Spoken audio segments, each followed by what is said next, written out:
10-20 apa 10-10? 10-20 Prof. Oke, tunggu dulu.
Penting kita mulai. Sekarang ada 106 dikurangi 1 berarti 105. Ada berapa yang nggak hadir? Tolong di absen. Yang nggak hadir nggak boleh masuk, udah Pak lock.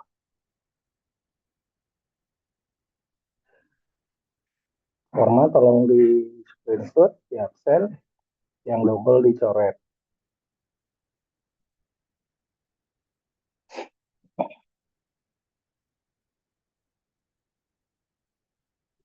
Kita mulai ya.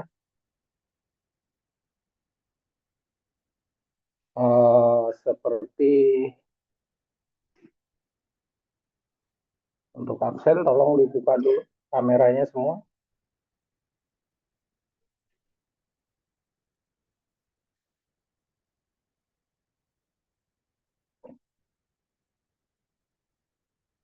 Sama tolong di screenshot per halaman.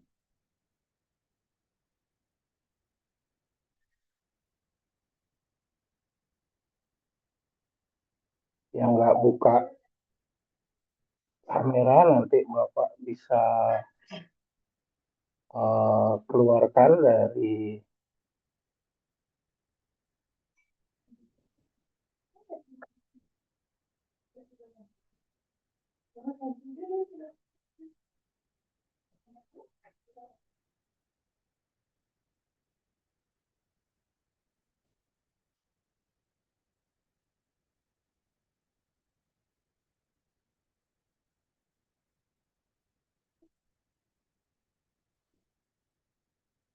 Semua sudah di absen semua.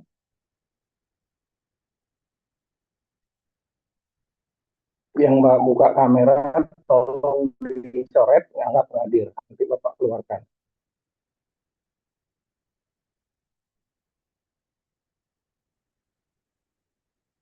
Oke.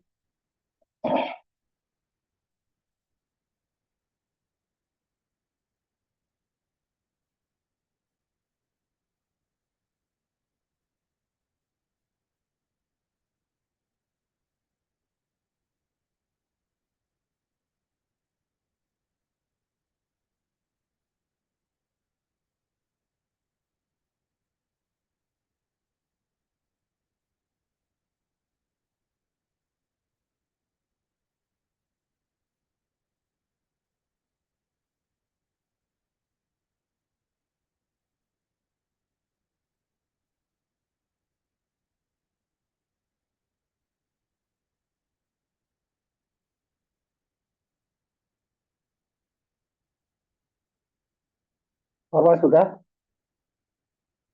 Halo, Forma. Mohon ditunggu sebentar, profesi saya SS.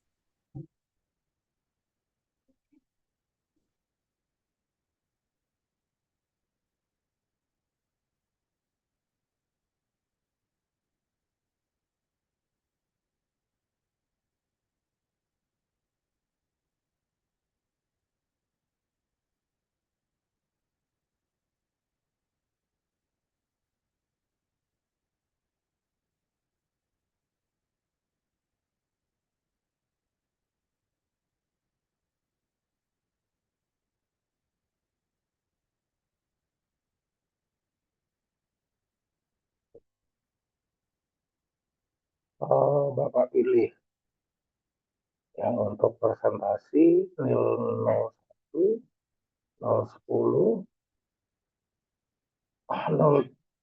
020, 030, 040, 050, 060, 070, 080, 090, dan 100. Oke, silakan waktunya dimanfaatkan masing-masing 5 menit.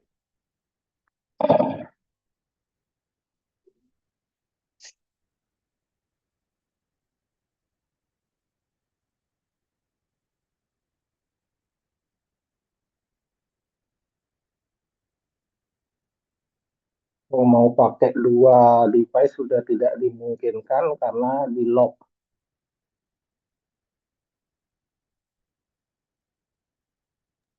Mohon maaf, Prof. Saya sudah join 2 device, Prof. Jadi sebelum di lock dimungkinkan, kalau sebelumnya nggak bisa. Oke, silakan. Yang tadi yang saya sampaikan. 01, silakan. Waktu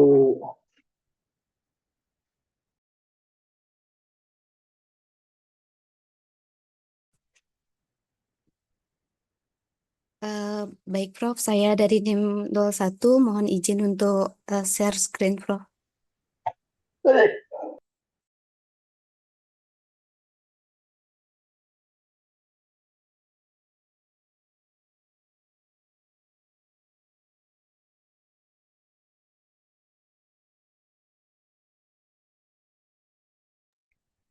Baik, selamat pagi semuanya. Perkenalkan saya Tiara dari NIM 001.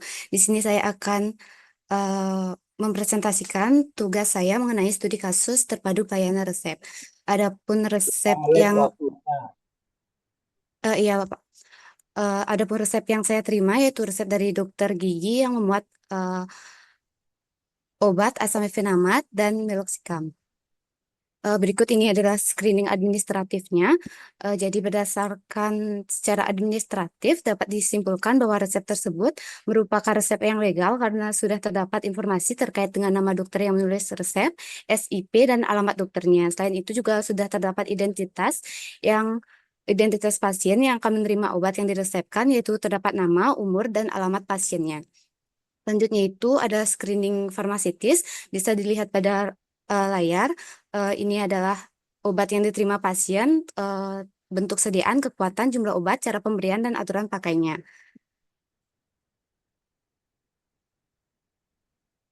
Untuk nama obatnya Asamifenamat, untuk sediaannya tablet, untuk kekuatannya 500 mg dengan jumlah obat 10, cara pemberian obatnya secara peroral, dan aturan pakainya 3x1. Untuk yang kedua itu ada meloxicam dengan bentuk sediaannya tablet, kekuatannya 7,5 mg, jumlah obatnya 5, dan cara pemberiannya peroral, dan aturan pakainya 1x1. Untuk kesesuaian farmasitis, yang pertama itu ada bentuk sediaan, di mana asamifenamat dan meloxicam bentuk sediaan yang diberikan adalah tablet. Untuk kekuatan sediaannya, untuk asamifenamat yaitu 500 mg dan meloxicam 7,5 mg. Untuk stabilitasnya, kedua sediaan disimpan pada suhu ruang atau di bawah 30 derajat Celcius dan hindari dari paparan sinar matahari langsung. Selanjutnya itu ada kompatibilitas, di mana tidak ada masalah inkompatibilitas yang muncul pada sediaan obat yang diresepkan karena obat tersebut berupa tablet yang tidak dicampurkan dengan pelarut. 2 menit, 3 menit, 2 menit untuk komen. Silakan, tolong dimanfaatkan. Jadi, 5 menit, jadi dari 3 hasil menit, 2 menit diskusi. Men. Teruskan, lanjut. Jadi dari hasil screening farmasitik dapat disimpulkan bahwa resep tersebut sudah memenuhi persyaratan farmasitik. Yang selanjutnya itu ada anamnesis kefarmasian, di mana jenis obat yang diterima pasien ini termasuk ke dalam golongan non-steroidal anti-inflammatory drug atau NSAID yang biasanya digunakan untuk mengatasi nyeri atau sebagai analgesik, di mana obat ini bekerja dengan cara menghambat enzim siklooksinase 1 dan 2 secara reversibel, sehingga menurunkan pembentukan prekursor prostaglandin sehingga menghasilkan efek antiinflamasi. Selanjutnya itu ada Nggak usah diterusin. Ya, ya, baik Prof. terus oke. Di sini ada masalah. Anamnesa Anda belum Anda simpulkan. Ya, jadi Jangan ditanggapi. Jangan ditanggapi. Anamnesa Anda belum Anda simpulkan apa. Kemudian Anda ngambil tata laksana terapi, nggak ada. Yang mana tata laksana terapinya? jadi berdasarkan anamnesis kefarmasian, Nggak bisa. Anda hanya tunjukkan. Saya menilai cepat. Waktunya terbatas. Oke, terus.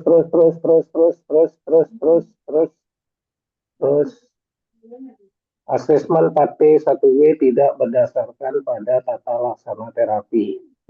Dari obat yang diberikan ini ada double obat pada efek yang sama. Oke? ini Prof. Sebentar Prof, ini saya gini. Jadi Kesimpulannya ini non prudent use of drug. Terus ke bawah terus. Jadi Anda belum tentu compounding karena ada non double obat yang digunakan yang tidak saling mendukung. Oke, lanjut. Nanti diperbaiki yang berikutnya. Nanti diperbaiki, nanti dibahas. baik Prof. Jadi sekarang ke NIM 10.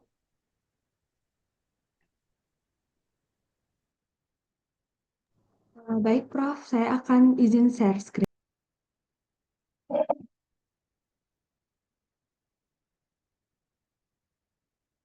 Tempatkan 3 menit untuk menyampaikan data.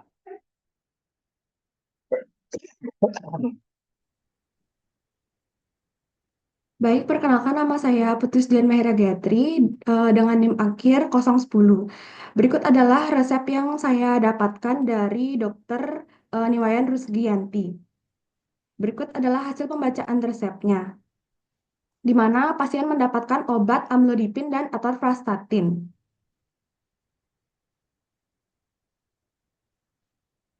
Kemudian berdasarkan daftar resep screening resep, keputusan apoteker yaitu lulus. Dilanjutkan dengan screening farmaseutis, bisa dilihat pada layar. Terdapat dua obat, yaitu amlodipin sebagai obat hipertensi dan atorvastatin sebagai obat kolesterol. Kemudian selanjutnya ada screening klinis, di mana terdapat kajian farmakologi, farmakoterapi amlodipin, dan atorvastatin. Berdasarkan screening klinis pada kondisi pasien, keputusan apoteker resep diterima. Terdapat anamnesa kefarmasian, yaitu berikut adalah untuk hipertensi dan dislipidemia.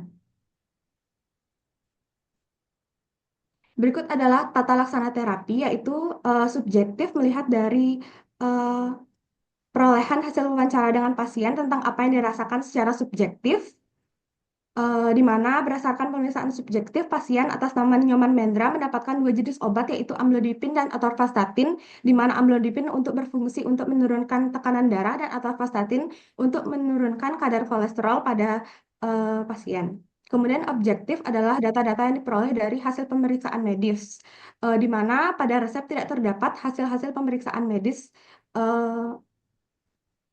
di mana berdasarkan hasil pemeriksaan anamnesis kefarmasian, pemberian terapi yang diberikan kepada pasien bahwa saat ini pasien mengalami darah tinggi dan adanya gejala-gejala terkait dengan peningkatan kolesterol dilihat dari eh, resep yang diterima.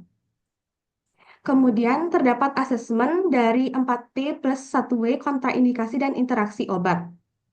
Berikut adalah Yes.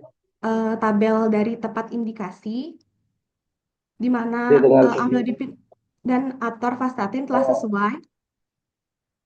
adik dengar suara saya nggak? Iya, dengar Prof. Oke, kita mulai dengan pembahasan. Tutup dulu itunya biar yang lain bisa siap-siap. Ya, Iya, waktunya iya. udah habis 3 menit, masih 1 menit. Pembahasan resep Anda mulai dengan screening administratif, cepat tidak kurang dari 1 detik lulus. Screening farmaseutik Anda hanya melihat dari potensi obat. Screening klinis Anda membuat KF. KF dilihat dari indikasi-indikasi yang ada. Jadi first itu kausal, second resep adalah supporting. Hipertensi, amlodipin, kemudian ada atorvastatin. Itu inline dia. Di mana hipertensi yang diakibatkan oleh high cholesterol content itu inline. Jadi Anda cari tata laksana terapi apa. Nah, sebelum itu Anda masuk subjektif pasien hipertensi sama subjektif yang dirasakan hipertensi sama high kolesterol. Kemudian objektifnya laporan dari pemeriksaan dokter apakah Anda bisa dapatkan atau tidak. Baru Anda mengambil suatu tata laksana terapi sebab AF-nya adalah hipertensi disertai dengan kolesterol yang tinggi. Jadi bukan dua guidance terapi, satu dia. Jadi hipertensi yang disertai dengan kadar kolesterol yang tinggi. Itu ada first choice, ada second choice. Itu kurangnya. Baru Anda selesai dengan compounding dan dispensing. Ya, compounding, dispensing, nanti pada saat dispensing Anda akan memberikan informasi tentang ada 3 hal. Satu adalah fungsi obatnya, dua cara penyimpanan, minum dan cara penyimpanan. Ya, oke, sudah. Yang lainnya bisa lanjut ke NIM 20, silakan. Baik, terima kasih Prof. Jadi tolong dimanfaatkan waktunya dengan cepat ya. Baik Prof, izin share screen. Ketika saya bilang berhenti, langsung jangan share screen lagi, biar yang lain bisa lanjut. Selamat pagi Prof dan teman-teman. Perkenalkan saya Gusti Putri Cayani, NIM 020. Berikut yang pertama ada resep, ada screening administrasi, screening farmasitis, dan screening administrasi. Lalu yang kedua ada screening administratif. Yang invalid itu ada umur pasien, berat badan dan tinggi. Yang ketiga ada screening farmaseutis yang ini ada 3 obat, trikodasol kapsul 500 mg, desamethasone sebesar 0,5 mg diminum 3 kali sehari. Selanjutnya ada mevinal yang isinya samefenamat kapsul 500 mg diminumnya 3 kali sehari. Lalu ada screening klinis di mana anamnesis kefarmasian diduga pasien mengalami pembengkakan pada area gusi atau rongga mulut disertai nyeri dan pembengkakan. Berikut adalah tata laksana terapi. Yang pertama ada subjektif. Apoteker menanyakan 3 question kepada pasien, di mana bagaimana penjelasan dokter tentang obat yang didapat. Yang kedua, bagaimana penjelasan dokter tentang harapan setelah minum obat ini. Yang ketiga, bagaimana penjelasan dokter tentang cara minum obat ini. Yang kedua, ada objektif. Data objektif tidak diterangkan pada resep ini. Ini dulu share screen-nya, saya bahas. Ya, biar yang Oke. lain bisa. Di sini ada misleading. Ya, tata caranya. Pertama, dokter gigi. Itu Anda melihat screening administratif pasti oke, karena Nih, pasien diserahkan langsung kan, nanti nih, dilengkapi. Kemudian nih. screening farmaseutik, obatnya semua punya potensi, Anda pasti lolos. Nih. Kemudian ketika screening klinis, Anda akan masuk ide indikasi dari obat tersebut. Indikasinya untuk apa? Pakai, Anda kok nih Itu ambil baru pakai Oke, bentar, Kak. prediksi dari AF. Prediksi AF-nya apa? Dokter gigi coba dilihat dari obatnya.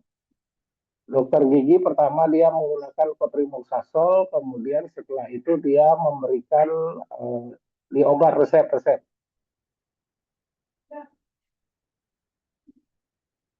Jadi cotrimoxazole, setelah cotrimoxazole, desamethasone, kemudian mepinal. Cotrimoxazole untuk gigi ini apa indikasinya? Untuk Trikonazole untuk gigi apa? antibiotik, Prof. Antibiotik yang spesifik untuk gigi di trikonazole apa? Nggak ada, saya bingung sampai sekarang. Anda ketemu kah itu? Biasanya cotrimoxazole atau metronidazole. Di sini metronidazole untuk gigi saya belum tahu. Biasanya dia masalah di GI. Kemudian dia akan memberikan dexamethasone ini antiinflamasi atau kortikosteroid, anti nyeri. Ini sangat tidak jelas resepnya. Apakah dia dokter gigi untuk gigi atau dokter gigi untuk yang lain?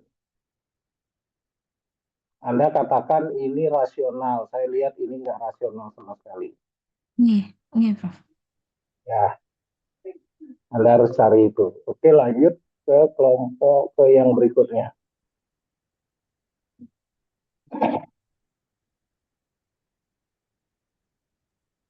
Selamat pagi, Prof. Izin untuk share screen. Tolong waktunya.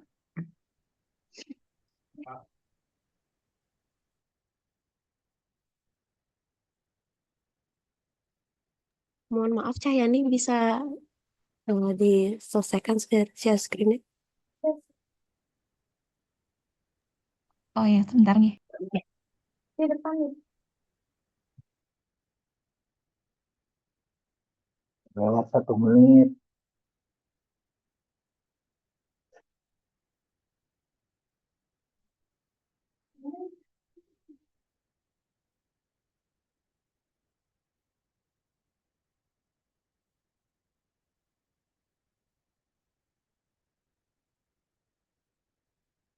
Cepat.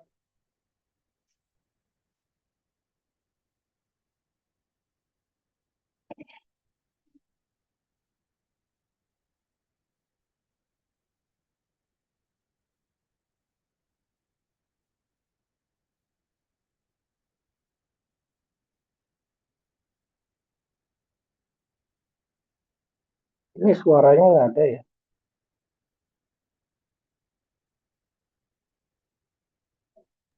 Mohon maaf, Prof. Baik, untuk resepnya yang saya dapatkan seperti berikut, di mana pasiennya mendapatkan amlodipin, kanisartan, betaistin, dan lansoprazol. Kemudian untuk screening administratif dinyatakan lulus. Selanjutnya untuk farmaseutis juga lulus, serta untuk screening klinisnya juga dinyatakan lulus. Di mana untuk anamnesa kefarmasiannya dari resep yang saya dapat. Kalau screening klinis Anda ada katakan lulus, artinya Anda nggak kerja. Anda kerjanya ganti resep aja. Anda tukang baca resep, bukan apoteker, bukan pada guard atau drug auditing. Peran Anda lebih banyak pada screening klinis.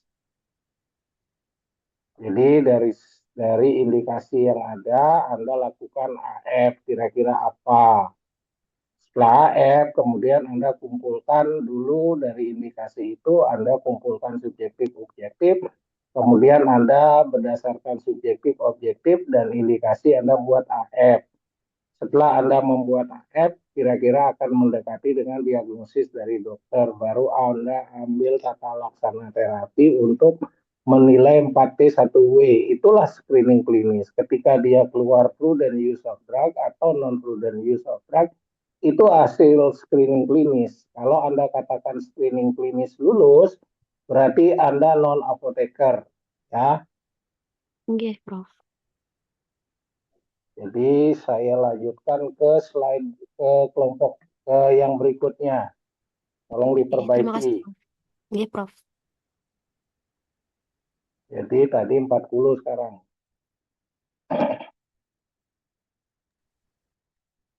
Baik, Prof. Saya izin share screen, Prof.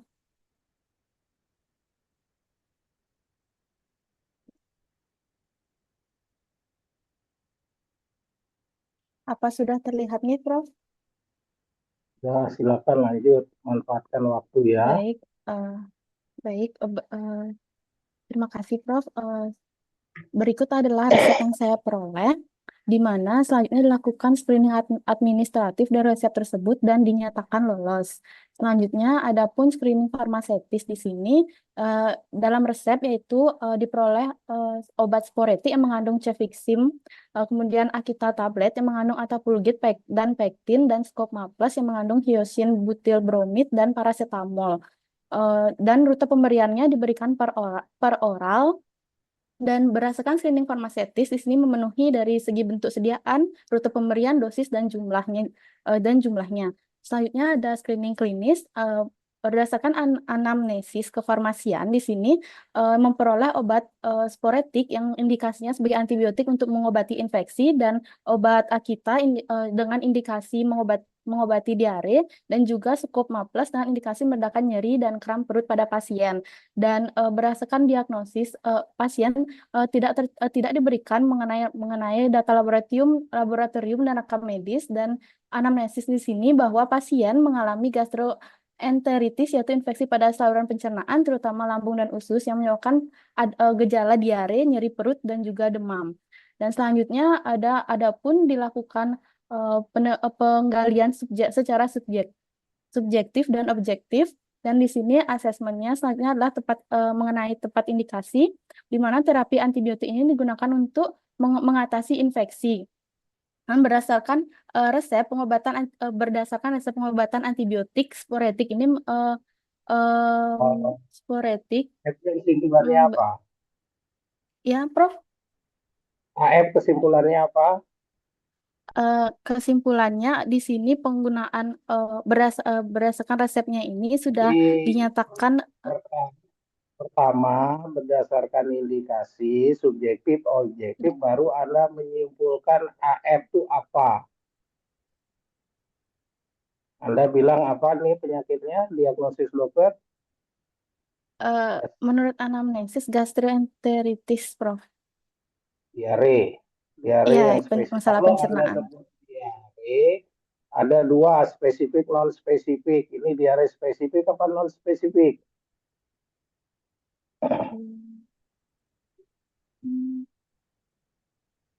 Baru Anda ambil tata laksana terapi diare, spesifik atau non spesifik. Kalau dia spesifik, Anda bisa langsung ke antibiotik, antibiotik yang digunakan dan supporting terapi yang diperlukan. Kalau dia non spesifik, berarti dia hanya butuh supporting terapi aja. Jadi Anda masih kemana-mana. Nah, sekarang tujuan dari AF adalah mencari tata laksana terapi. Baru Anda nilai berdasarkan tata laksana terapi, tepat indikasi, tepat obat, tepat dosis, tepat jumlah obat, dan waspada efek samping. Itu cara kerjanya. Ini belum cocok cara kerjanya, tolong diperbaiki. Ya, baik, Baru Prof. Anda dispensing, di compounding, dispensing, mana informasi yang diberikan, cuma itu aja yang penting. Tata cara, pemakaian, kemudian manfaat dari obat dan penyimpanan.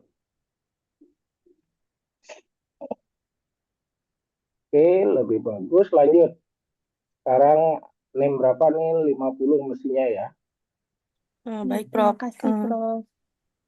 Baik, Prof. Saya Di, izin share screen. ditutup dulu yang sebelumnya. Oke, sudah, Prof. Baik, Prof. Iya.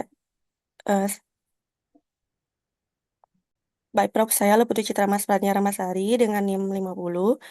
Berikut merupakan resepnya. Di dalam resep diresepkan obat amlodipin, bisoprolol, dan lisinopril.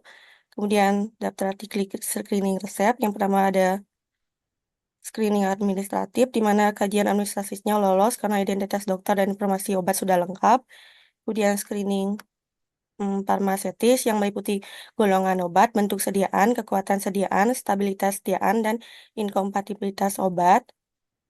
Kemudian untuk screening klinisnya, yang pertama ada anamnesis kefarmasian, di mana berdasarkan obat yang diberikan, anamnesis kefarmasian sementara yang dapat diambil adalah pasien menderita penyakit hipertensi, di mana terdapat kombinasi amlodipin, bisoprolol, dan lisinopril digunakan untuk mengobati hipertensi. Selanjutnya itu tata laksana terapinya. Yang pertama adalah subjektif, di mana subjektif melakukan wawancara terkait keluhan pasien secara subjektif, kemudian objektif, data yang diobservasi dari hasil pemeriksaan, kemudian asesmen. Yang pertama itu adalah tepat indikasi. Berikut merupakan algoritma penanganan hipertensi dari GNC 8, kemudian terapi obatnya. Pasien menerima 3 jenis.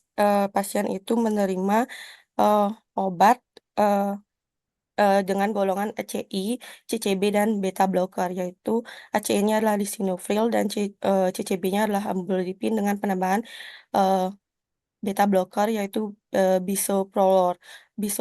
Selain itu, kemudian untuk tepat pasiennya, obat yang diberikan kepada pasien sudah tepat dikarenakan pasien tidak mempunyai kondisi khusus atau riwayat alergi. Kemudian tepat dosis amlodipin dan lisinopril dan bisoprolol sudah tepat juga. Kemudian dilakukan waspada efek samping, kemudian ada kontraindikasinya, kemudian interaksi obatnya, dan kemudian dilanjutkan dengan compounding untuk proses penyiapan obat yang disesuaikan dengan kebutuhan spesifik pasien, di mana compounding ini meliputi etiket dari ketiga obat, kemudian dilanjutkan dengan dispensing, yaitu memeriksa kembali atau double checking sebelum memberikan obat kepada pasien. Dan terakhir yaitu pelancaran informasi obat. Oke, saya ulang dari awal tadi. Ketika Anda melihat obat, resep, yang dilihat screening administratif lolos, screening farmaseutik lolos. Ketika kita masuk pada screening klinis, Anda lihat indikasi-indikasi dari obat tersebut. Di sini ada amlodipin, ada bisoprolol, ada lisinopril, ya. Ada kalsium kanal blocker, ada beta blocker, kemudian lisinopril, ada ACE inhibitor. Jadi ada beberapa penggunaan dari antihipertensi. Kemudian dari situ Anda akan mendapatkan prediksi kira-kira AF-nya adalah hipertensi yang berlebih, high hipertensi atau ada gangguan lain. Menggunakan bisoprolol biasanya terkait sama jantung, lisinopil, karena kerja amlodipin pasti dosisnya nggak maksimum, dia diberikan double. Di sini Anda perlu lihat untuk mendapatkan gen terapi. Nah, baru Anda setelah prediksi dari F itu, Anda cari subjektifnya apa. Baik, Prof. Anda belum subjektifnya apa dari ini. Tensinya kapan, Anda akan ini sudah. Pasti dia hipertensi kronis dan disertai dengan yang lain. Jadi cara bertanyanya begitu. Baik, Prof. Kapan dia pakai obat hipertensi, hipertensinya ada gangguan lain nggak? Misalnya lari ke jantung, lari ke tensinya berapa karena ada double hipertensi. Anda nggak punya kerangka pikir itu. Nah, setelah itu baru Anda simpulkan AF Anda. Hipertensi, high hipertensi, kronis, misalnya dengan kemungkinan ada masalah di jantung. Next, baru Anda ambil yang namanya guidance of therapy. Baik, Prof. Mana guidance terapinya? Sebentar. Nah, baru Berikut. Anda guidance terapinya benar nggak nih?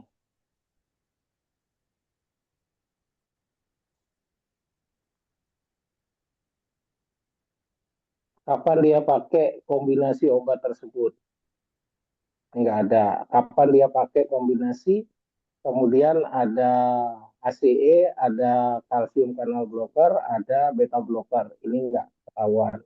Dari situ Anda prediksi yang mana dia, kasih lingkaran. Baik, Prof. Makasih Cocok terbaik. nggak sesuai dengan dati? Kalau dia boleh diizinkan pakai kombinasi 3 itu apabila tensinya lebih tinggi dari, katakanlah tensinya lebih tinggi dari 150, sistol diastolnya lebih tinggi dari 100. Baru Anda nilai, Anda nggak melakukan itu. Kemudian baru Anda dapat 4T1W. Jadi berdasarkan guidance of therapy, Anda nilai 4T1W-nya.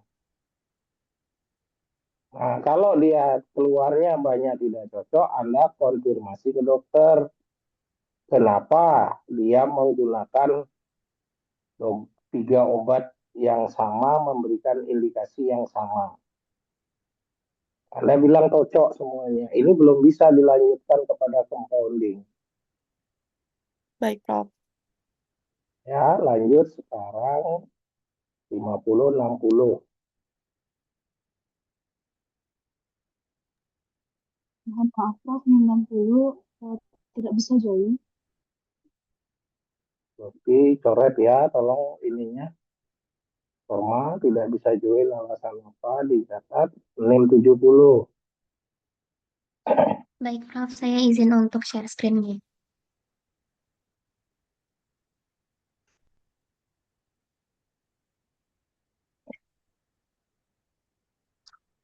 Baik, selamat pagi Prof dan juga teman-teman. Sebelumnya perkenalkan, saya Ida Ayu Teningkas dengan NIM 70.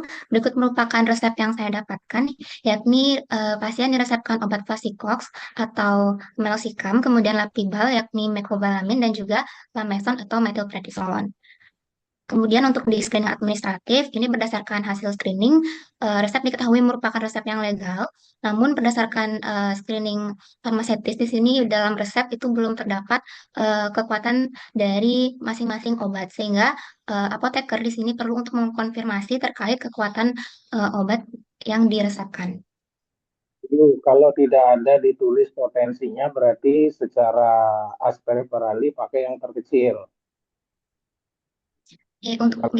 Untuk keselamatan pasien dapat dipilih dosis yang paling minimal seperti itu. Bukan, itu udah hukum aspirali. Ketika dokter tidak menuliskan potensinya, apoteker menerjemahkan itu pada potensi yang terkecil. Oke, nggak perlu lagi dipermasalahkan itu. Lanjut. Oke, selanjutnya untuk screening klinis, Yang pertama, apoteker dapat mengkaji terkait kajian farmakologi dan atau farmakoterapi obat, di mana untuk Fosfikox ini itu merupakan golongan NSAID, kemudian Lapibal ini merupakan vitamin 12, dan juga Lameson ini merupakan obat kortikosteroid yang dikaitkan dengan adanya peradangan. Nah, di sini pasien berusia 57 tahun yang merupakan pasien lansia dan penggunaan NSAID yakni meloxicam ini itu dikaitkan dengan terapi anti nyeri pada beberapa kasus yang berkaitan dengan reumatologi seperti gout arthritis, osteoartritis, dan juga rheumatoid arthritis. Selanjutnya, di sini apoteker itu dapat memprediksi dengan melakukan anamnesis terkait penyakit yang dialami oleh pasien. Di sini melakukan pendekatan terhadap di alurnya ya masih sama ini seperti yang sebelumnya. Nah, jadi sebelum Anda membuat analisis screening, Anda melakukan AF. AF itu compiling dari indikasi-indikasi, kemudian dari indikasi kira-kira prediksinya apa, diagnosis dokter, setelah itu Anda lanjut akan bertanya subjektif dan objektif. Baru dapat kesimpulan. Ini kemungkinan terkait artritis ini merupakan beberapa pendekatan anamnesis terkait penyakit yang berhubungan dengan obat yang diresepkan, dan di sini apoteker juga perlu mengkonfirmasi kepada dokter terkait diagnosis yang paling tepat. Bukan. Jadi Anda akan mendapatkan subjektif dulu, setelah subjektif objektif, kemudian dari situ baru Anda dapat F. Susunannya salah, ya nggak berubah-berubah. Terus saya bilang salah, tapi tetap aja begini.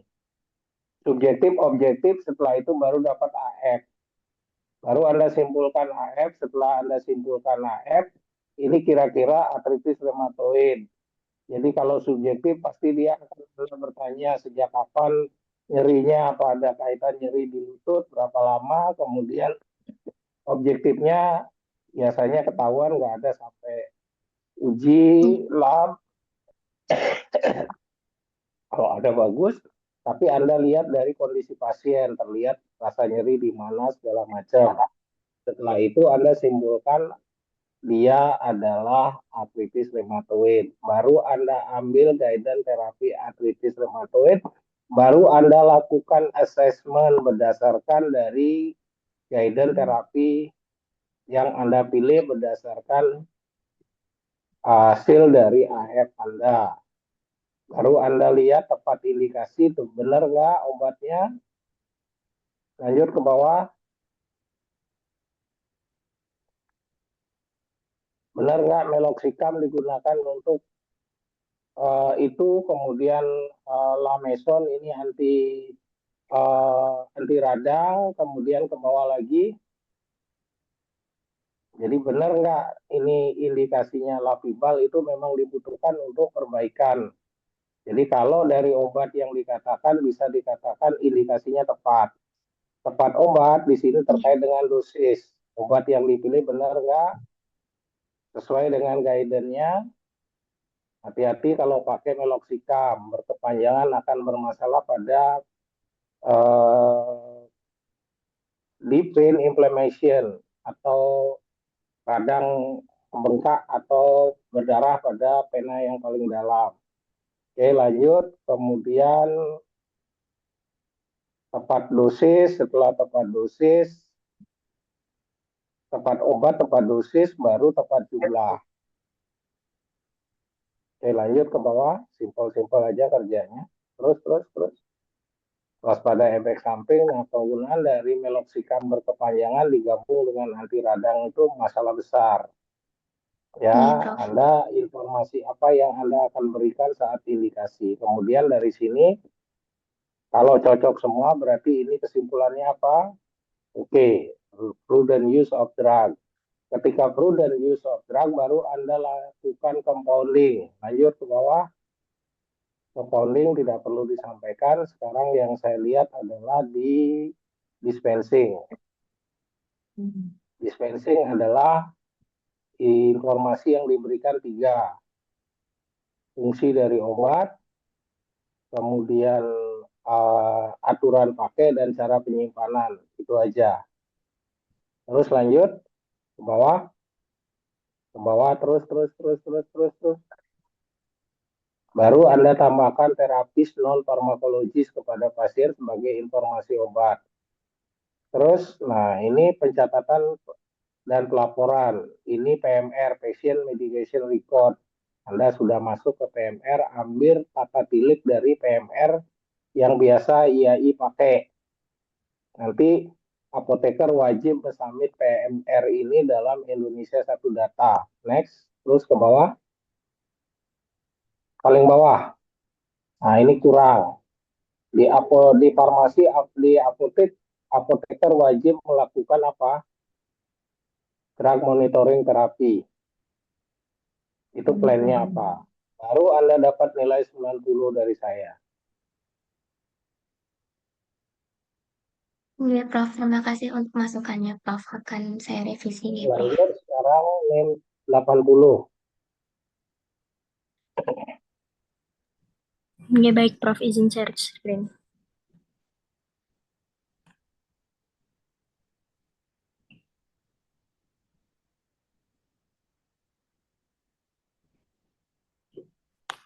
Baik, apakah sudah terlihat, Prof?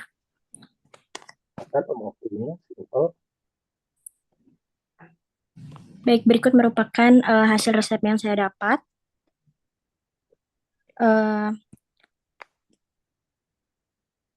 Adapun resep yang saya dapat untuk obat pertama itu ada CPG 75 mg, yang kedua ada Nitrocaf, dan yang ketiga ada Lansoprazole.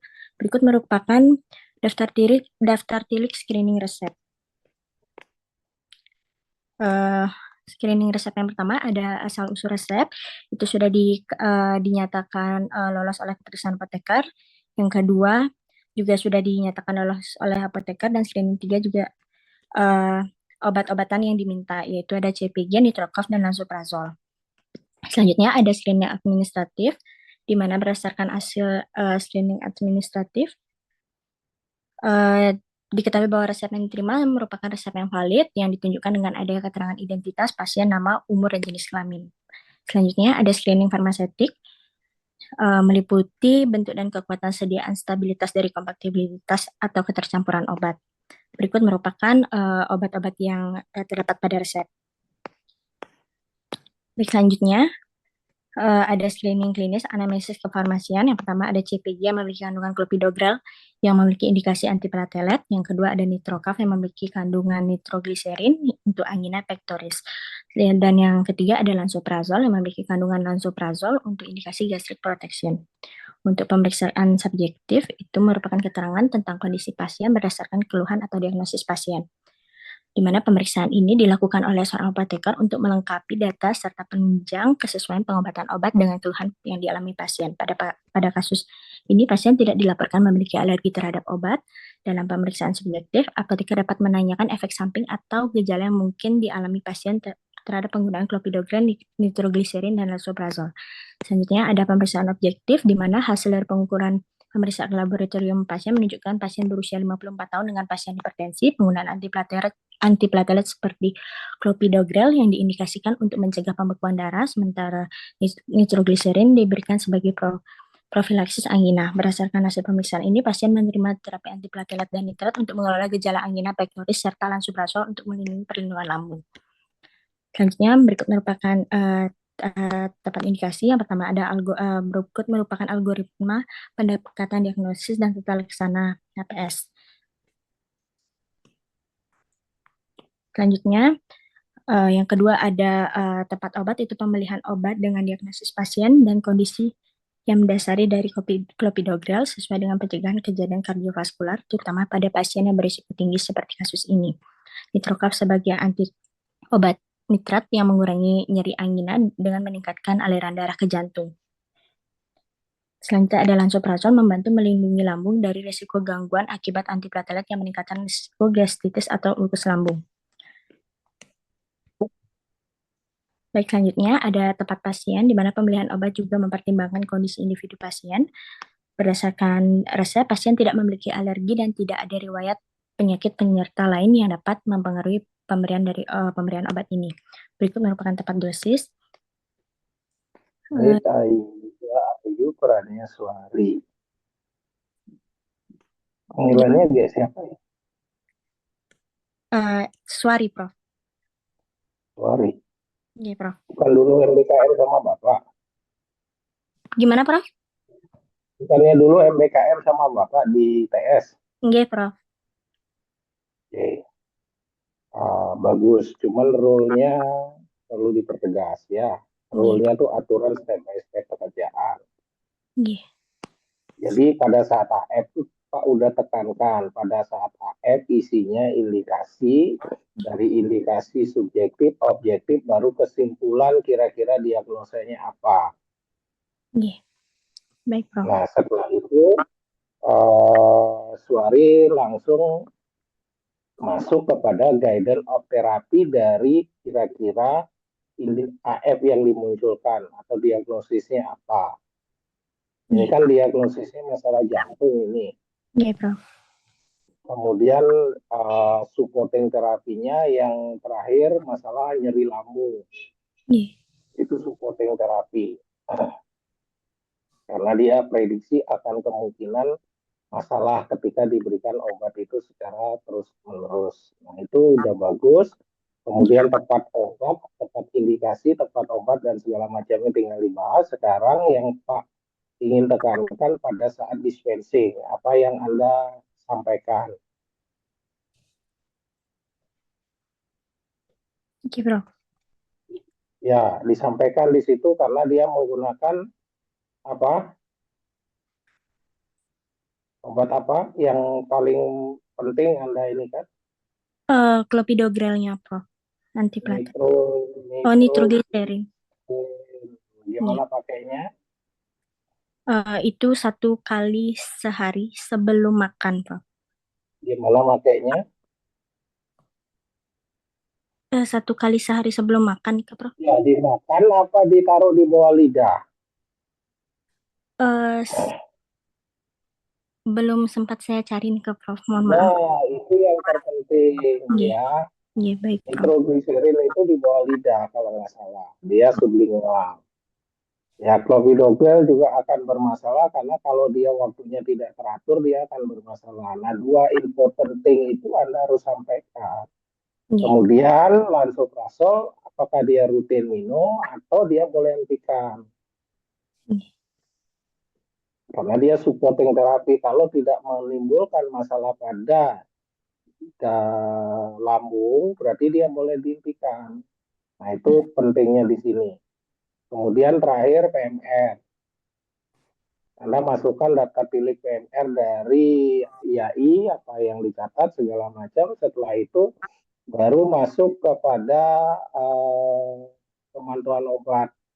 Oke, itu udah bagus nilainya. Ya, sekarang lanjut ke Anda NIM 80 ya? Iya, Prof. Ya, NIM berikutnya 90, silakan. Iya, Prof. Baik, saya izin untuk share screen.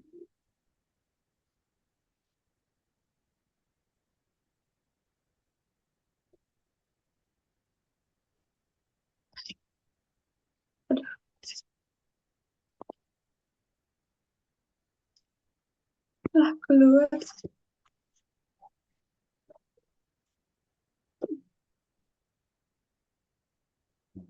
Baik, Prof. Apakah share screen saya sudah terlihat?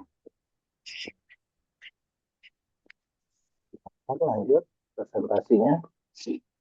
Baik, ini merupakan resep yang saya peroleh, di mana pasien diresepkan itu obat loperamid dan Oralid.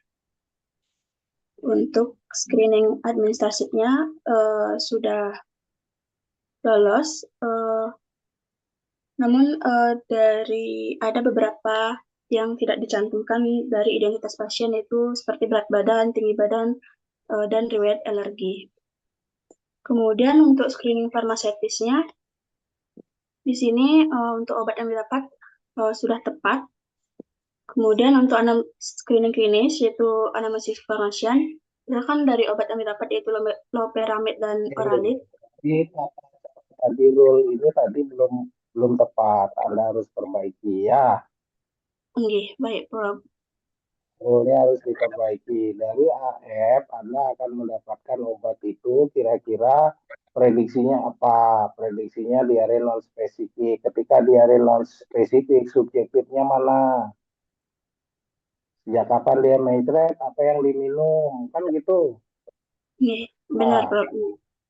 sudah ada informasi di sini, dia makan nggak benar misalnya apa-apa, dari situ Anda akan tanyakan kondisi fesesnya. Mencretnya berapa kali sehari, gimana kondisi fesesnya. Karena diberikan loperamid, benar nggak pemberian loperamid ini? Kalau di sini pasiennya kena beli-beli namanya. Nah, loperamid yang bermasalah pada umur. Kemudian diberikan oralit. Perlu nggak diberikan oralit? Sebenarnya menurut saya benar saja, Prof, karena pasien sehabis diare bisa mengalami dehidrasi, karena urat bisa untuk dehidrasinya, Prof. Ini pasiennya dari puskesmas atau dari dokter? Dari Atau klinik puskesmas, umum? Prof. Puskesmas kerjaan Anda apa? Menyerahkan obat, Prof. Bukan, guidance of therapy. Di puskesmas Anda dituntut untuk melakukan P4 performance. Benar nggak jumlah obatnya, kemudian obatnya, sehingga penggunaan obatnya benar-benar sesuai dan jumlahnya juga benar-benar, nggak hanya seperti di apotek. Kalau di apotek beda kerjanya, upselling. Iya, baik, Prof. Ini nggak masuk ini. Jadi loperamid berapa diberikan? Cukup 1-2 tablet atau 10? 10, Prof. Nah, kebanyakan, karena dia hanya butuh simptomatis. 3 aja udah cukup. Oralit berapa saset diberikan? Oralit dia 6 saset untuk 3 hari, Prof. Untuk 3 hari loperamid dia berapa dosisnya? Maaf, Prof. Bener nggak? Subjektifnya nyambung nggak? Objektifnya nyambung nggak? Di situ nanti kajiannya ya. Ini diare non spesifik.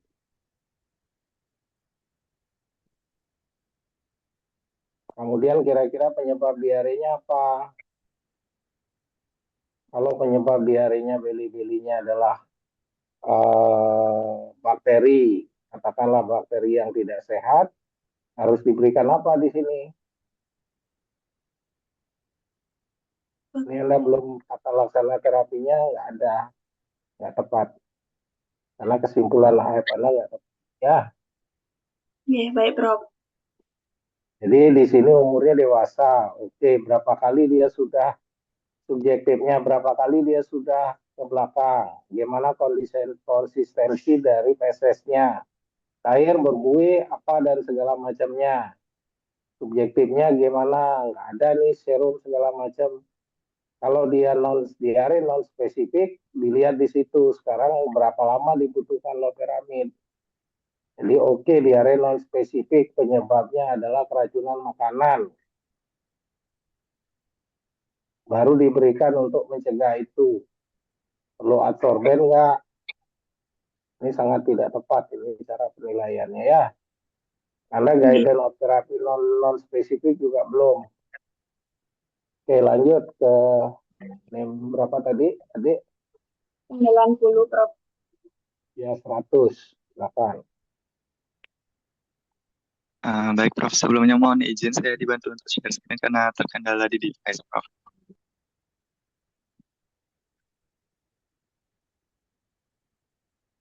Baik, sebelumnya perkenalkan nama saya Rizky dengan absen 100.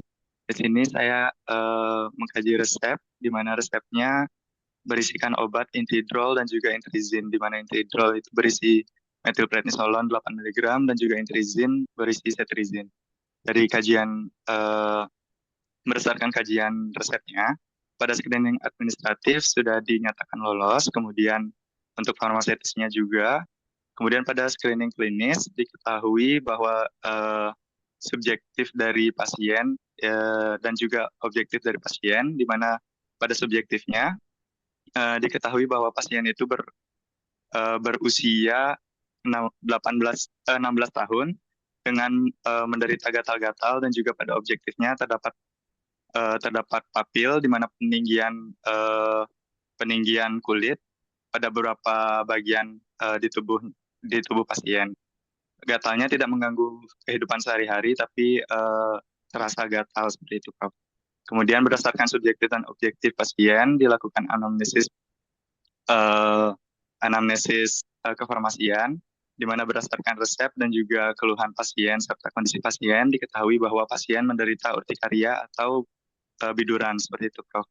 Kemudian berdasarkan anamnesis tersebut dilihat guideline terapi, di mana di Indonesia sendiri belum terdapat guideline terapi untuk urtikaria. Jadi di sini saya gunakan European Academy of Allergy and Clinical Immunology, di mana pada lini pertamanya itu diberikan second generation antihistamin, yang mana penggunaan obat cetirizine ini sudah tepat karena merupakan second generation antihistamin seperti itu, Prof. Kemudian setelah anamnesis kefarmasian baru dilakukan tepat indikasi, di mana sudah diketahui bahwa terdapat peradangan pada kulit pasien dan juga terdapat gatal yang disebabkan oleh alergi, maka dapat dinyatakan bahwa obat tersebut sudah tepat indikasi. Kemudian untuk tepat dosis sudah berdasarkan dari usia pasien dan juga guideline, bahwa dosis dan obat yang diberikan kepada pasien sudah tepat. Kemudian tepat pasien diketahui bahwa pasien tidak memiliki riwayat alergi pada obat, sehingga dapat dinyatakan tepat pasien. Kemudian untuk efek sampingnya yang di sini saya tekankan adalah efek samping dari intrizin, di mana dapat berpotensi menyebabkan kantuk pada pasien, jadi diusahakan tidak dikonsumsi sebelum berkendara atau beraktivitas dengan mesin.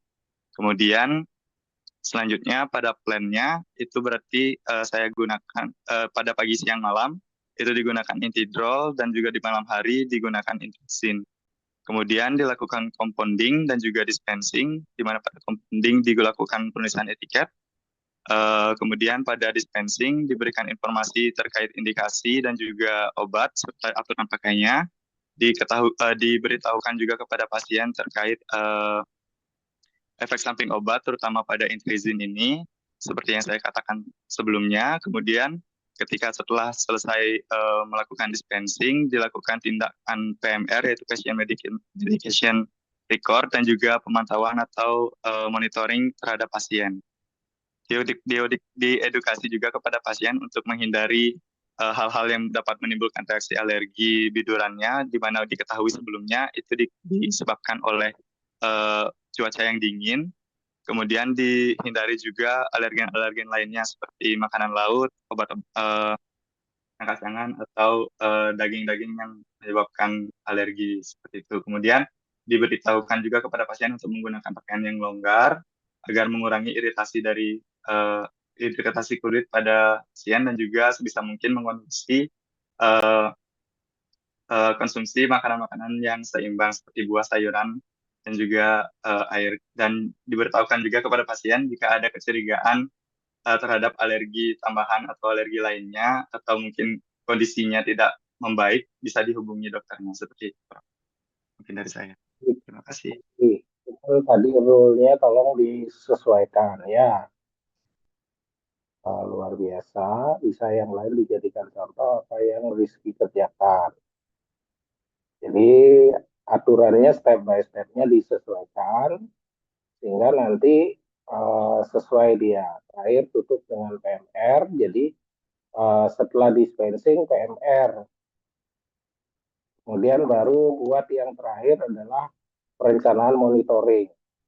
Itu yang terpenting. Anda di apotek atau di puskesmas. Sumber resepnya dari mana? Sumber resep saya dari apotek, Prof. Kebetulan juga waktu itu saya yang masih menangani pasien. Ya, kalau di apotek tujuannya upselling, justru di situ Anda harus bermain lebih banyak ya. Gitu. Oke, good. Lanjut sekarang NIM 3.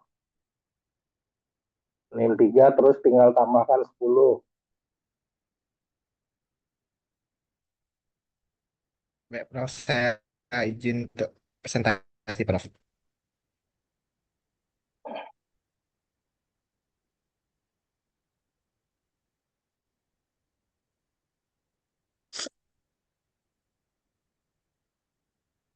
Eh, apa slide saya sudah terlihat, Prof? Baik, di sini saya dari rumah pasien disertakan Clona 2 mg. Di sisinya itu Clonazepam dengan dosis tablet 1 kali sehari diminum pada malam hari. Ini untuk 30 hari ke depan. Untuk screening administratifnya, cuman kurang di bagian paraf dokternya. Dan tidak ada di bagian health information system Vesalius yang digunakan di sakit. Ini untuk screening.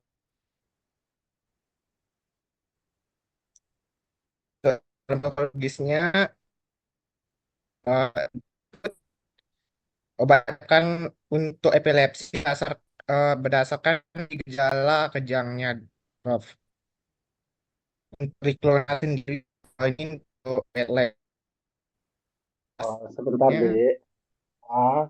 Anda dapat resep dari rumah sakit. Betul? Ketika dapat resep dari Prof. rumah sakit, itu melihat AF, Anda lihat dokternya dari poli mana? Oh, dokter ini Bentar. Jadi poli, kemudian Anda pasti dapat rekam medis juga kan? Pasti dapat rekam medis dari, kalau di poli biasanya dapat rekam medis yang sebagian besar rumah sakit sudah menggunakan PMR dan e-medication. Jadi Anda dapat sudah langsung diagnosisnya. Ketika Anda dapat diagnosisnya, Anda langsung akan mengambil tata laksana terapi, guidance of therapy. Diagnosisnya sudah ketahuan, epilepsi. Dari tata laksana terapi, Anda laba menilai yang namanya 4T1W.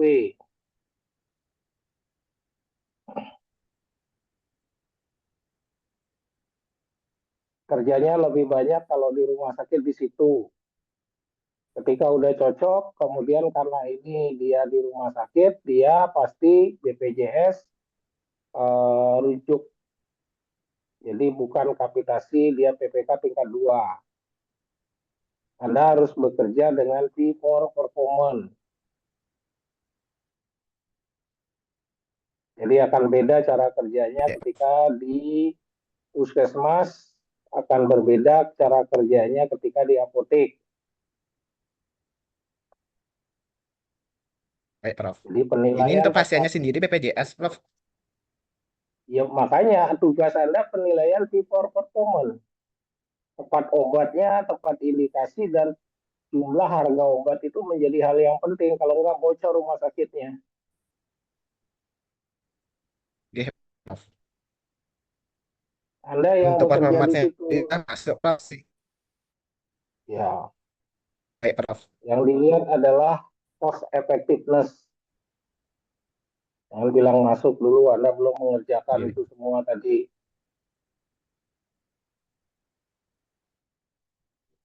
Itulah yang namanya P4 performance. Jadi itu belum terlihat tadi dengan baik. Ya, tolong diperbaiki. Karena Anda di rumah sakit, diagnosis sudah dapat, tidak perlu melakukan AF. Jadi Anda tinggal ambil diagnosisnya, dari situ Anda teruskan ambil tata laksana terapi. Kerjaan Anda adalah menilai 4T1W, kemudian outcome-nya adalah cost effectiveness, farmakoekonomi.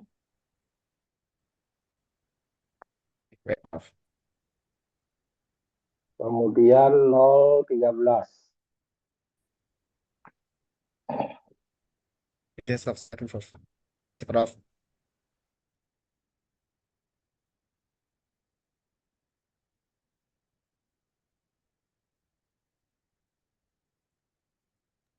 Baik, selamat siang, Prof. Saya NIM 013. dengan nama Lorisa Winingsih. Izin untuk mempresentasikan. Jadi resep yang saya gunakan terdiri dari Cefadroxil, Omeprazol, dan Caviplex. Kemudian untuk screening administratif dan screening farmasetis, untuk obat-obatannya sudah sesuai dan resepnya sudah lolos dari screening administratif. Ya, kemudian untuk di anamnesis kefarmasian, jadi berdasarkan obat-obat yang didapatkan, pasien itu diduga menderita tukak lambung atau PUD. Untuk yang pertama, jadi pasien mendapatkan omeprazol yang merupakan golongan PPI. Pemilihan obat ini sudah tepat untuk diagnosa pasien karena golongan PPI atau H2RA merupakan terapi first line untuk PUD. Kemudian untuk Cefadroxil di sini berfungsi untuk mengurangi jumlah bakteri H. pylori yang dapat menyebabkan terjadinya PUD. Untuk pemberian Caviplex digunakan untuk mengurangi komplikasi dan meningkatkan imunitas tubuh pasien. Kemudian untuk dosis, omeprazolnya sudah tepat, diberikan 20 mili 2 kali sehari sehingga dosis hariannya 40 mg. Untuk omeprazol, pemberiannya harus diminum 30-60 menit sebelum makan. Kemudian Cefadroxil dan Caviplex dapat diminum setelah makan. Kok macet ya? Dengar suara Bapak nggak? Mohon maaf macet, Prof. Saya lanjutkan. Kemudian untuk Cefadroxil dan Caviplex diminum setelah makan atau tidak dalam keadaan perut kosong. Tolong temennya kasih tahu dia stop dulu tuh. Dia Stop nggak dengar gini. suara saya. Stop gini. Dia nggak usah ngomong. Itu rule-nya sesuai nggak dari yang tadi saya sampaikan? Dia nggak dengar berarti kuliah saya tadi. Berarti Anda nggak dengar kuliah saya tadi, nggak dengar evaluasi dari teman-temannya udah hadir. Dia nyerocos saja. Itu nggak sesuai banget. Tolong diperbaiki. Baik, Prof. Maaf, Prof. Nanti saya perbaiki. Jadi ngambil AF apa dasarnya, indikasi, kemudian setelah indikasi ada subjektif, objektif, baru tegakkan AF. Setelah melegakan AF, baru Anda pilih yang namanya guidance of therapy. Baru lakukan yang namanya evaluasi 4T1W. Kemudian sebelumnya Anda lihat kerja Anda di mana. Kalau di apotek berbeda, kalau di puskesmas berbeda, kalau di rumah sakit kayak tadi juga berbeda.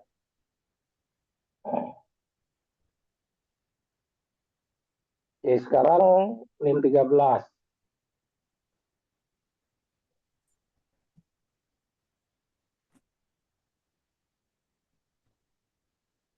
Tadi NIM berapa? Saya 13, Prof. Oke, 23 sekarang.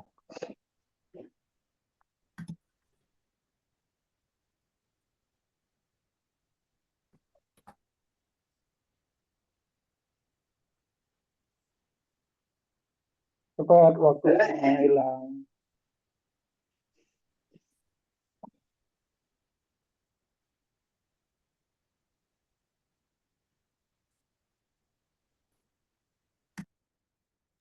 Dua tiga nggak bisa, 33. Gimana 23 bisa?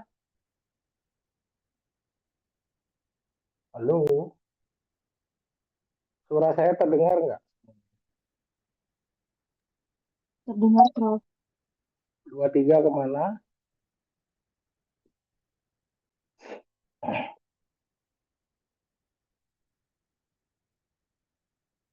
Oke, 23 nggak bisa, 33.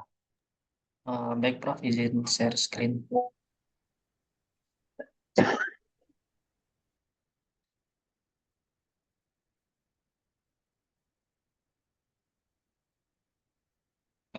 Slide-nya sudah terlihat, Prof?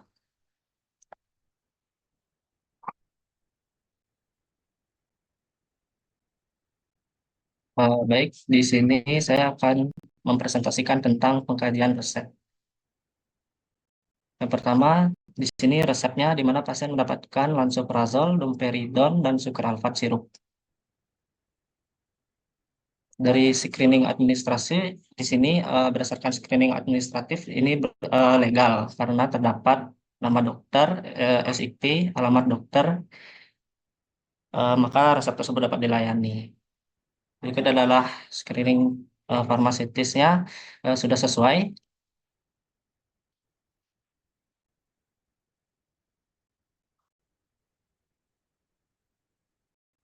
Anamnesis kefarmasian. Berdasarkan anamnesis kefarmasian, di mana resep tersebut didapatkan golongan PPI yaitu lansoprazol dan antimual yang diberikan yaitu domperidon dan sucralfate sirup untuk mengatasi gangguan radang lambung dan peningkatan asam lambung. Dugaan sementara pada resep tersebut pasien mengalami GERD. Berikut adalah tata laksana dari terapi GERD, di mana tata laksanaan terapi GERD ini diberikan pada dosis tunggal selama 8 minggu. Dan pada resep tersebut diberikan pada dosis ganda, di mana diberikan selama 4-8 minggu.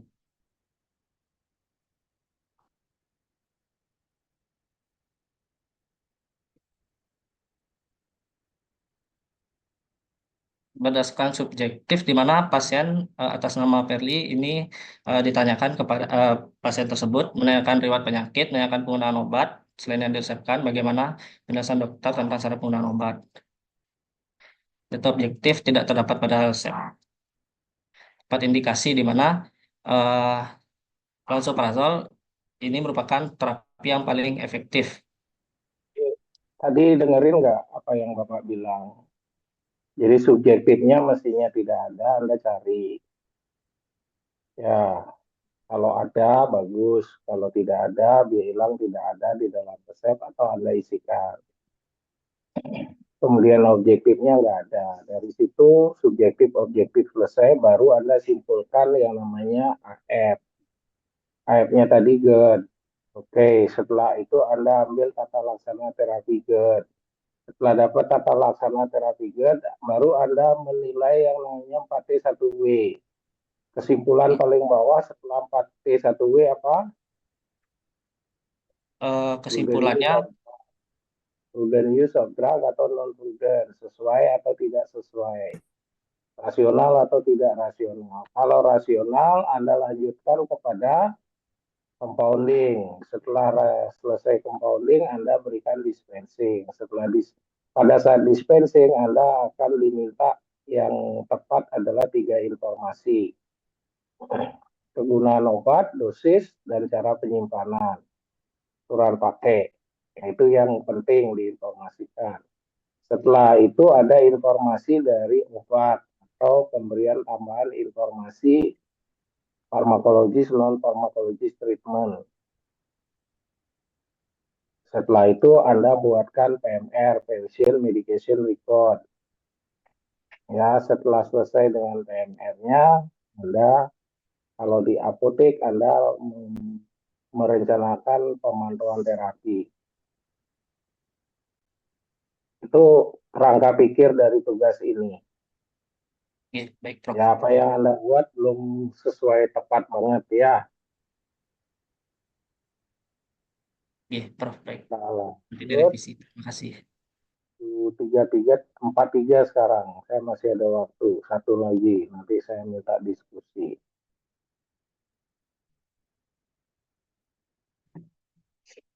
Ketiga.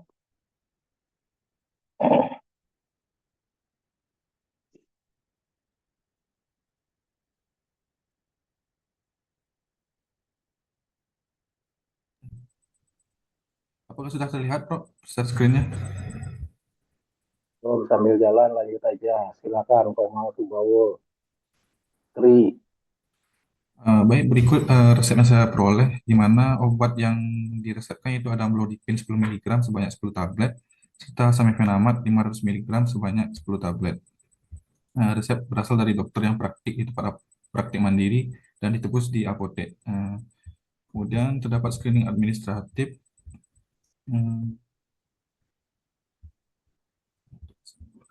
Berdasarkan hasil dari screening administrasi pada resep, diketahui jika resep yang terima resep yang legal, yang ditunjukkan dari adanya identitas dan SIP dokter. Kemudian selain itu juga terdapat keterangan data diri pasien yang berupa nama dan alamat pada resep. Kemudian setelah dilakukan screening, dilanjutkan dengan data subjektif, di mana untuk memperoleh data subjektif, pasien dapat ditanyakan kepada pasien, yaitu mengenai riwayat penyakit, terus menanyakan penggunaan obat selain yang diresepkan, keluhan pasiennya. Hasilnya saya nggak perlu yang ini. Yang saya perlu apa yang Anda tanyakan. Hasil jawabannya apa? Subjektifnya. Ya, riwayat pasien apa yang Anda tanyakan? Bagaimana dokter, ini udah klasik banget nggak? Kalau masih ada ini saya coret. Jadi Anda udah lihat dari ada indikasi-indikasinya, Anda direct langsung bertanya ke sana dan jawabannya apa.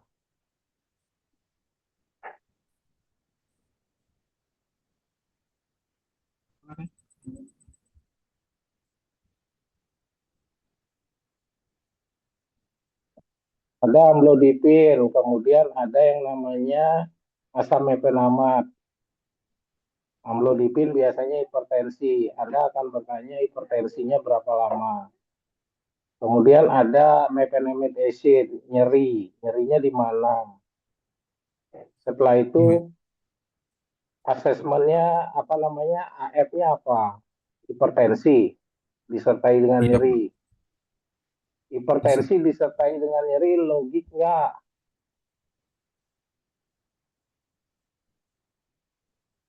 Harus pakai asam mefenamat atau dia dua diagnosis yang berbeda.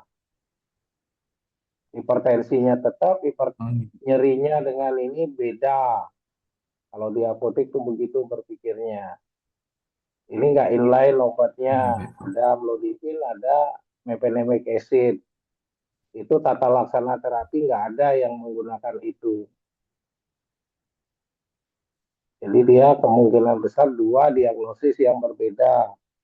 Nyerinya karena apa? Hipertensinya memang sudah terjadi kronis. Ya, itu yang Anda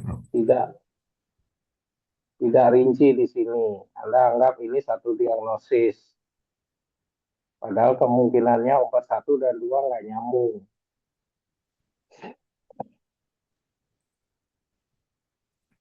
Tolong diperbaiki rule-nya. Oke. Saya masih punya waktu sekarang. Sampai jam berapa pertemuannya, Norma? Sampai jam 12 itu. Oke, masih ada waktu 20 menit. Ada pertanyaan nggak? Prof, Nanti saya izin tolong bertanya. hanya satu orang yang bagus, yang lainnya tolong dirubah. Saya nggak mau nilai dulu ini. Kalau ini nilai nanti semua nilainya di bawah 40.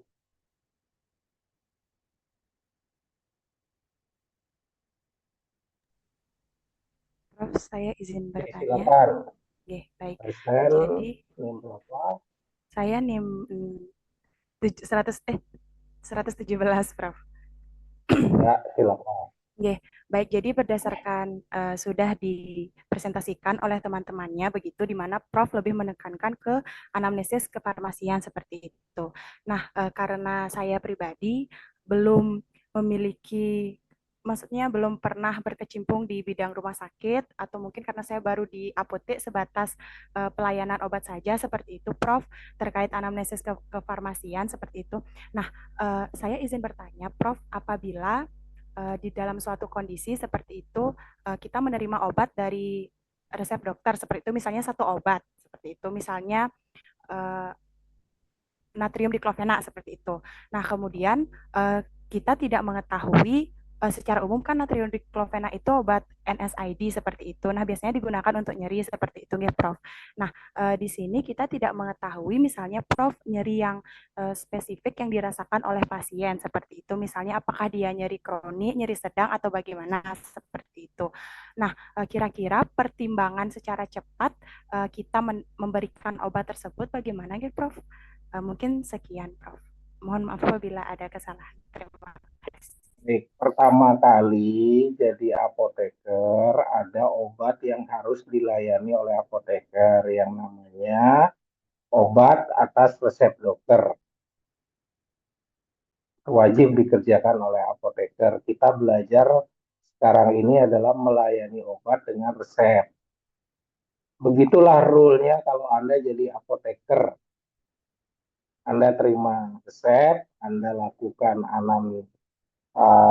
screening administrasi, lolos, screening farmaseutik, potensi, dan segala macamnya ada, oke lolos, baru Anda akan menjadi titik berat pada screening klinis. Sebelum melakukan screening klinis, Anda harus menegakkan AF. Pada saat menegakkan AF, itu ada yang namanya indikasi obat tadi Anda kumpulkan. Dari indikasi obat, kira-kira akan muncul kira-kira sakitnya pasien apa. Setelah Anda dapat itu, Anda lakukan pendalaman melalui screening subjektif dan informasi subjektif dan objektif. Kan Anda bertanya pada pasien kalau di apotek, kalau Anda bilang diclofenac, pasti akan Anda kemana diclofenac? Nyeri apa biasanya dipakai pada diclofenac? Kalau dia natrium diclofenac umum, kalau dia kalium diclofenac pasti larinya gigi. Itu kita udah paham, jadi apoteker itu harus paham sampai ke sana. Ketika pakai natrium diclofenac, Anda bilang nyerinya di mana? Ketika dia pakai kalium diclofenac, pasti lari ke gigi. Giginya nyeri ya Pak. Kita lihat dari gesturnya udah ketahuan. Subjektif dan objektifnya kita dapat. Setelah itu barulah tegakkan AF. Nyeri gigi. Yang kronis apa non kronis? Kalau dia kronis, perlu kenang. Kalau dia juga bisa diclofenac sebagai antiinflamasi sebelum giginya dicabut atau ditangani. Sekaligus double karena dia NSAID. Nyeri dan juga antiinflamasi. Kalau giginya dicabut, ditangani, berarti tidak boleh ada inflamasi. Itu Anda harus tahu kalau di apotek. Kalau dia nyeri umum, beda lagi. Anda berarti sampai di situ aja AF-nya. Setelah itu Anda ambil tata laksana terapi, guidance of therapy. Kalau di apotek nggak sedetil itu ngambil, biasanya kita sudah tahu, oke, ini sesuai dengan guidance of therapy. Itulah skill yang dibutuhkan Anda sebagai apoteker. Kalau tadi di puskesmas, pasti yang resepin dokter gigi, bukan dokter umum kan. Kalau dari dokter gigi kita udah lihat, oh ini pasti masalah dengan gigi. Nggak mungkin dokter gigi masalahnya dengan perut kan. Kalau di klinik juga begitu, nggak mungkin dokter gigi larinya ke perut, atau ke jantung, atau ke paru-paru. Anda sudah langsung fokus di masalah gigi. Kemudian ketika dia di rumah sakit, atau di PPK tingkat 1, tingkat 2, kita sudah bisa mengakses yang namanya sekarang wajib yang adanya e-prescribing. Anda buka nomornya pasti keluar, diagnosisnya apa. Anda tinggal melihat tata laksana terapi untuk ngecek yang namanya guidance of terapi yang Anda akan pakai. Kemudian dengan e-prescribing atau EI, dia akan bisa langsung melihat guidance of terapi. Anda lakukanlah analisis tepat indikasi, tepat obat, tepat jumlah obat, tepat dosis, tepat jumlah obat, baru waspada efek samping. Kalau dari situ analisa Anda dia semua tepat, berarti keluarannya prudent use of drug. Berarti bisa masuk kepada compounding dan dispensing. Ketika dispensing, Anda catat informasi apa yang Anda informasikan, ketik di situ. Kemudian setelah selesai, yang perlu dicatat adalah pemantauan terapi obat. Sehingga zaman sekarang pemantauan terapi obat perlu nomor digital, WhatsApp dan segala macam untuk melakukan pemantauan terapi. Kemudian disalin semua, diklik sudah langsung kalau digital dia langsung berubah menjadi PMR, Patient Medication Record, yang bisa diakses oleh apoteker lain nantinya. Itu konsep dari Undang-Undang 17 2023. Kalau belum 1723, Anda ada di apotek, Anda belum sampai, berarti tugas Anda apa? Tadi ketika sudah ayatnya sesuai, kemudian dia memenuhi syarat, tugas Anda apa? Milih obat. Ketika Anda milih obat, di situ upselling. Kalau dia kalium diklofenak di puskesmas, pasti cari yang paling murah dan kualitasnya bagus. Berapa dia butuh? Kalau dia hanya butuh 3 tablet, kasihkan 3. Cukup, karena kapitasinya 10.000 per kepala bulan. Kalau dia di apotek, pasti Anda milih cari yang paling mahal dan efikasinya paling bagus. Anda yang tahu di situ. Oke, sudah paham? Nah, rule-nya Baik. itu yang dibuat, dipahami oleh apoteker. Kalau Anda nggak bisa, disitulah yang perlu di asisten yang namanya Health Information System, atau ya saya ngembangkan kamu sobat, atau yang namanya EI, atau kecakapan Anda sendiri, praktek skill yang lebih banyak di situ. Oke, silakan. Bagus pertanyaannya. Terima kasih Prof Ada atas lagi? penjelasannya.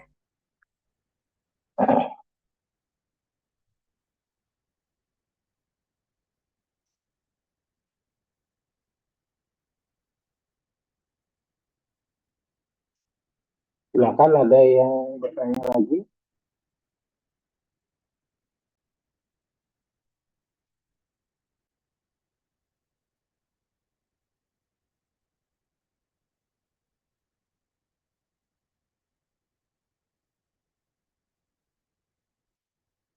Masih ada 10 menit.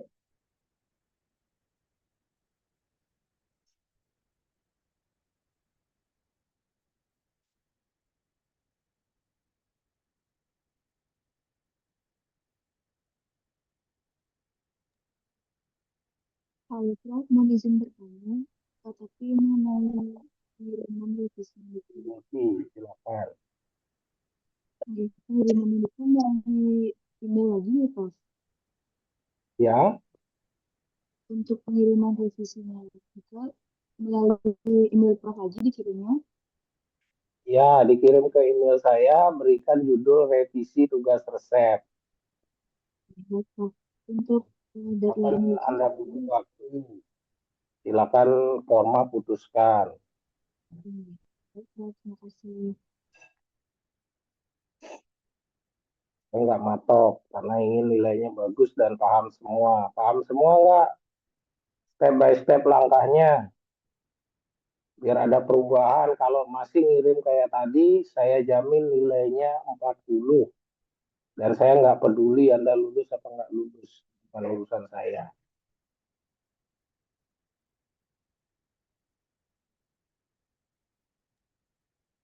Mau izin bertanya kembali, Prof.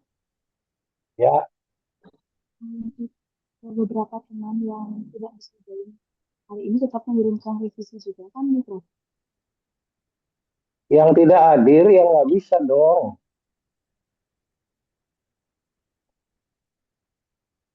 Oh, begitu. Atau gimana keputusan Anda?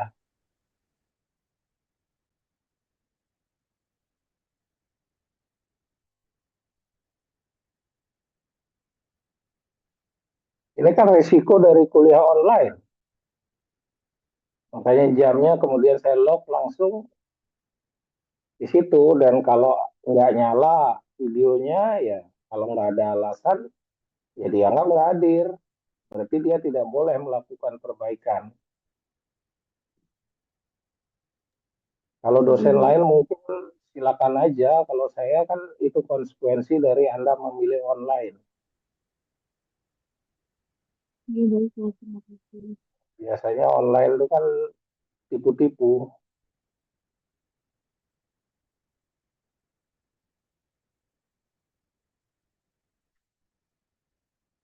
Sudah ada lagi?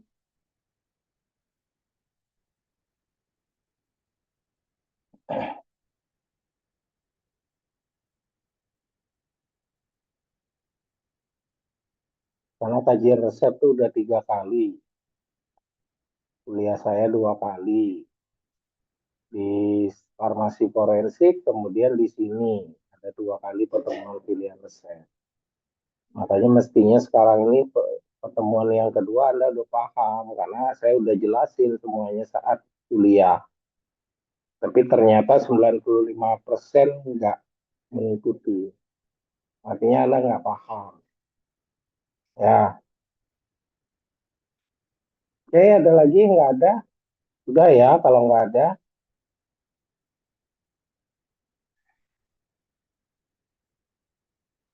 Kalau tidak ada, sisa waktu saya sudahi.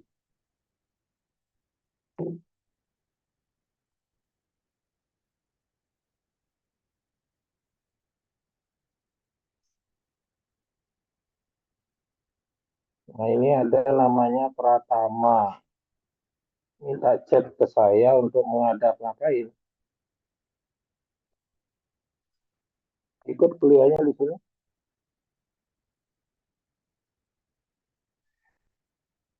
Pratama, Dewo Putu Pradnya Pratama. Hadir? Kalau hadir nggak orang? Untuk di kolom partisipan tidak ada yang berminat. Gimana nggak kedengeran suaranya? Di kolom partisipan tidak ada yang berminat. Oke, tidak ada. Karena tidak ada, makanya dia ngechat saya. Oke, terima kasih. Nggak ada pertanyaan lagi, sudah? Ya, kalau tidak ada, saya akhiri kuliahnya ya. Selamat siang. Terima kasih, Prof. Selamat siang. Prof. Silakan, ada lagi? Ada pertanyaan? Oke, Sepertinya kalau sudah tidak ada, cukup, Prof. saya tutup ya. Terima